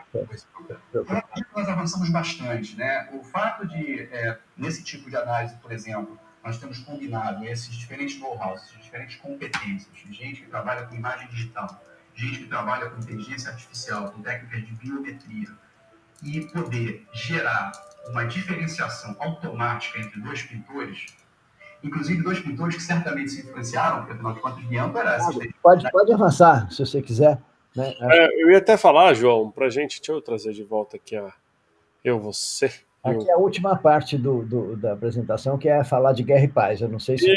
Isso que eu ia te falar. Pouca gente, algumas pessoas já mandaram aqui a pergunta para confirmar né, o que eles leram, de que, na verdade, para ele pintar aquele quadro na ONU, ele basicamente abdicou da saúde e acabou levando aí a óbito o seu pai. Conta um pouquinho dessa história, João. Acho que é... Eu estava com ele nessa época, né? Eu sinto que para ele seria impossível obedecer às ordens médicas diante da maior oportunidade da vida dele de passar a mensagem de paz, né? Eu ia mostrar aqui, ele passou a vida inteira lutando, né, pela paz mundial. Ele recebeu, inclusive, medalha de ouro internacional da paz. E ali você tinha a maior oportunidade, que era você passar essa mensagem na ONU, né, e com painéis dessas dimensões, dessa importância, com esse tema, né? Então, eu tenho certeza de que ele sabia que aquilo poderia ser fatal e resolveu seguir em frente a si mesmo, né? Inclusive, eu tenho uma proposta para te fazer, Tiago. Por que a gente não deixa o Guerra e Paz para uma segunda live? Boa, pode ser. O que você acha? O Guerra e Paz é o exemplo mais forte, né, do projeto mais recente que a gente desenvolveu, e eu tenho, inclusive, notícias inéditas para dar. Então, a gente poderia, se você quiser, ver as perguntas, agora discutir um pouco o que já foi apresentado.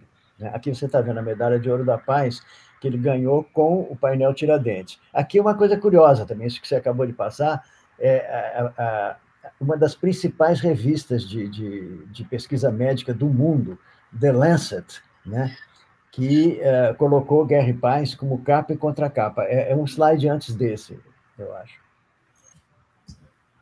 Vou voltar aqui um. O pessoal, para voltar com a animaçãozinha, demora um pouquinho mais. É esse. Isso aqui é sobre a atualidade do Guerra e Paz. Aqui também não. Você não quer deixar isso para a gente concentrar no Guerra e Paz, fazer uma live só sobre Guerra e Paz? Pode ser, claro. Eu acho que o momento, inclusive, essa pandemia, coloca essa questão no frontline, né, que é a questão da guerra e da paz, ultrapassa a guerra e a paz. Né? Ela pode ser uma metáfora para o bem e para o mal, né? E a gente está diante dessa coisa tão misteriosa, né, que está acontecendo com o mundo hoje, e o Guerra e Paz é uma metáfora para isso também. Com certeza. Acho que, João, até para te dar um fôlego aí, né? A gente foi quase 1h30 de live. Acho que a gente está... É por isso que eu acho que... Caminhamos... Ó, o pessoal aguentou, tá todo mundo aqui, o pessoal mandando comentário. Acabei de mandar ali, pessoal, e aí, vocês estão segurando aí? O pessoal comentou que está segurando na live lá ainda, então tudo bem. Paciência de me ouvir até aqui. Mas o que eu estava pensando em fazer, João? Eu acho que a sua ideia da gente fazer uma segunda sobre Guerra e Paz é muito legal, porque todo o projeto e toda a história, né, do Guerra e Paz tem tudo a ver com o contexto atual. Mas eu queria antes mostrar algumas coisinhas aqui para vocês. Quando eu conheci o João ele me presenteou com um livro aqui, ó, que eu trouxe até aqui, que é o Guerra e Paz, aqui, ó, a história do projeto, tudo, é bem bacana, recomendo para vocês. Depois eu vou colocar o link aqui para todo o livro do projeto. E quando eu cheguei na minha residência com esse livro, né, todo mundo sabe que eu tenho um pequeno aqui que adora pintar e tudo mais. E aí eu sentei com ele para mostrar, ele não tinha visto ainda nada na escola ainda de Portinari, e aí aconteceu isso aqui, deixa eu jogar para o pessoal ver, só um minuto, o João, que eles não... Que maravilha, olha o cavalo, né?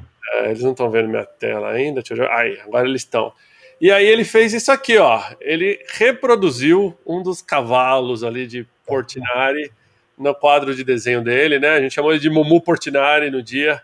E eu lembro de mandar essa foto para você, João, e você me responder falando que estava muito feliz, né, porque essa era exatamente a intenção do projeto, né, poder estimular essa faixa etária, estimular a criançada a aprender quem é Portinari, para a gente poder levar o sonho do seu pai cada vez mais para o futuro, né? Então eu queria fazer esse parênteses aqui. Olha, Tiago, te agradeço de coração, agradece também a ele, viu? Esse Mumu Portinari aí toca o coração da gente. E é realmente o que você falou, é a gente atingindo tudo que a gente sonhou que a gente poderia atingir. É exatamente isso aí. Agora, João, antes da gente fazer as considerações finais, tem uma surpresa bacana aqui para você. A sua Bel, né? Que você. Ela me mandou um vídeo que eu quero passar aqui para você, que eu acho que vai ser bonito, todo mundo vai assistir. Deixa eu só jogar aqui para o pessoal ver, tirar os letters. Viu? Aqui, peraí, pessoal. Vou aumentar o som para vocês poderem ver.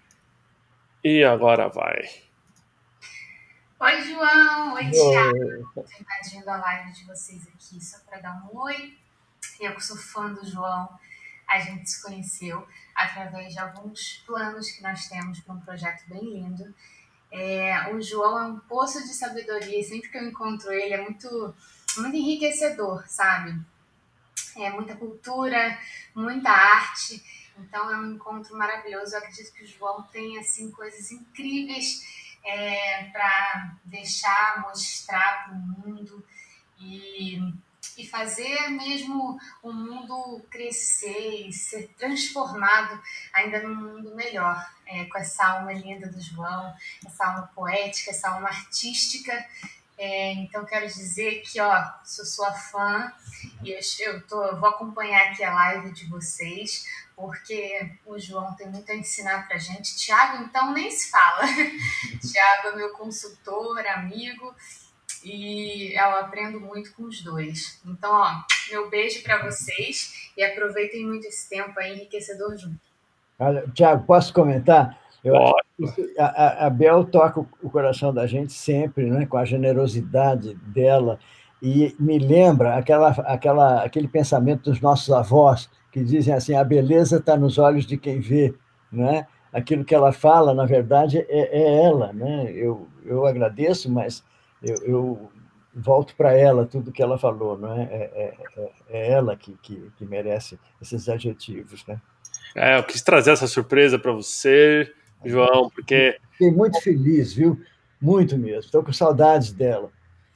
Que isso. Ela com certeza está também com saudades aí. Agora, João, caminhamos para a reta final. Acho que passamos aqui um bom tempo juntos. Muita gente colocou aqui comentário que vai aguardar ansiosamente, então, a nossa live de Guerra e Paz, para a gente falar específico de Guerra e Paz. E trazer bastante conteúdo aqui sobre Guerra e Paz. A gente já copiou e colou o link do projeto, o link do Google e tudo ali na live para o pessoal poder acompanhar também. Então vai ser bem bacana. Eu queria que você mandasse aí fizesse considerações finais, mais alguns minutinhos com o pessoal aí sobre o projeto Portinari, pode ser? Então, Tiago, a primeira coisa é um agradecimento assim muito especial, muito carinhoso para você, muito fraterno, viu? Porque você está fazendo uma coisa aí fantástica, sabe? E está nos dando a oportunidade de falar com o público, não é? Que normalmente eu possivelmente não teria muito acesso. E dizer a esse público, a esses amigos e essas amigas que nos acompanharam até agora, que eu estou à disposição, né? Eu posso até deixar o meu e-mail é muito fácil, né? É portinari@portinari.org.br. É só lembrar que é .org, não é .com. portinari@portinari.org.br. E qualquer dúvida que vocês queiram, se quiserem aprofundar mais, qualquer ponto aqui, eu tive que correr muito, porque é tanta coisa para contar, a gente não espreme 41 anos assim, aliás, mais de 41, porque tem a história dele próprio, né, que é muito anterior à história do projeto Portinari. Então, dizer que eu estou à disposição de vocês e que vou preparar com muito carinho essa segunda parte que o Tiago nos está dando a oportunidade de apresentar, que vai concentrar em Guerra e Paz, e ali vai ter uma notícia que eu acho que vocês vão vibrar. Eu só vou adiantar um pouquinho, é um pouco um spoiler, mas dizendo que a ONU está nos emprestando novamente Guerra e Paz. Agora, para levar para onde e como, isso é um segredo ainda para essa segunda parte. Nossa, que legal, João. E para quem não sabe, deixa eu só trazer de volta aqui a nossa imagem, nós dois juntos. Para quem não sabe, né, o Guerra e Paz já esteve aqui em exposição no Rio de Janeiro, né, João? Rio de Janeiro, São Paulo, Belo Horizonte, e através de réplicas, porque eu não consegui os recursos para levar os painéis originais, em Fortaleza. Muito legal, pessoal. Depois em Paris, no Grand Palais em Paris. Isso é que eu estou reservando para vocês na segunda parte, mostrar isso tudo e mostrar o regresso aos Estados Unidos também, à ONU, que foi uma coisa muito emocionante também. E aí eu queria, depois, o pessoal está me pedindo o link do Carrossel Racionei, eu queria falar para vocês que eu vou deixar aqui o vídeo no final, quando a gente estiver acabando a live, o último vídeo que vai passar vão ser esses 4 minutos aqui do Carrossel que está passando atrás de mim, né, com a musiquinha, o pessoal vai curtir bastante. Todo mundo anotou o e-mail do João, senão vou colocar na live aqui também, vocês vão poder acompanhar. João, cara, de coração, muito obrigado pela sua participação, muito obrigado pela presença, por enriquecer nosso dia, por fazer os vendedores de lenço ganharem mais dinheiro hoje, com certeza, com bastante gente emocionada nessa live. Agradecer mais uma vez, né, todo mundo que ajudou a gente a divulgar essa live, pessoal. Hoje tinha bastante gente aí, então foi um oferecimento da Regus, né, também da Ducati Brasil, o Projeto Portinari, Forbes, Procurement Club, Level Group, Interclub Meetings e Experience Club. E você que chegou agora na live, não se preocupa, porque ela fica disponível 7 dias. Lembra de comentar de onde você assistiu essa live, ou de onde você está assistindo, marcar os amigos aí com @ nos comentários. E mais uma vez, pessoal, essa aula de humildade, de decência, de uma pessoa que passa essa energia positiva e tudo mais que o João trouxe hoje aqui para vocês. Tenho certeza que é inédita, né, nesses tempos de hoje. A gente estava precisando disso, João. Eu dizer que eu saio... Vou te agradecer, viu? Você é incrível. Eu saio daqui hoje renovado, João, com certeza. Com minha energia renovada, tenho certeza que o pessoal também vai estar saindo. Então, queria mais uma vez, João, muito obrigado. E para o pessoal que vai ficar na live, não sai ainda, eu vou deixar passando aqui o carrossel Racionei para vocês. Eu vou pedir só para o João. João, se você quiser desconectar aí, pode desconectar, que aí eu já passo para o pessoal aqui. Pessoal, obrigado mais uma vez. Tchau, gente. Muito obrigado por tudo, viu? Até breve. Valeu.